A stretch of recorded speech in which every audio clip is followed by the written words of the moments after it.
మీకు already weightage తెలుసు కదా, దీనిలో 8 మార్క్స్, 4 మార్క్స్, 2 మార్క్స్, 1 మార్క్ ప్రతి సెక్షన్ లోనూ ఒకటి వస్తుంది. 8 + 4 12, 12 + 2 14, 14 + 1 15 మార్క్స్ వస్తాయి. That is functions and relations chapter నుంచి.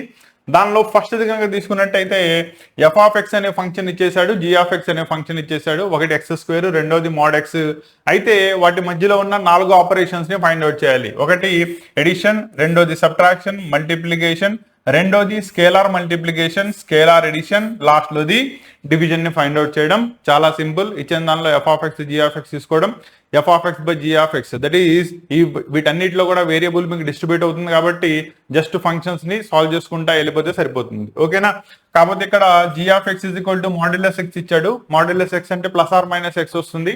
కాబట్టి దాన్ని డివైడ్ చేసేటప్పుడు plus x case, minus x case, కాబట్టి రెండు కేసెస్ ని విడివిడిగా రిప్రజెంట్ చేయాల్సి వస్తుంది. ఎప్పుడు ప్లస్ అవుతుంది ఓవరాల్ గా, ఎప్పుడు మైనస్ అవుతుంది.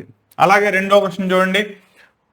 ఎఫ్ ఆఫ్ ఎక్స్ ని డిఫైన్ చేశాడు based upon the boundaries. That is more than 3 అయితే కనుక 3x - 2, -2 నుంచి 2 మధ్యలో ఉంటే కనుక x² - 2, -3 కంటే తగ్గితే కనుక 2x + 1 తీసుకోవాలి. ఓకేనా?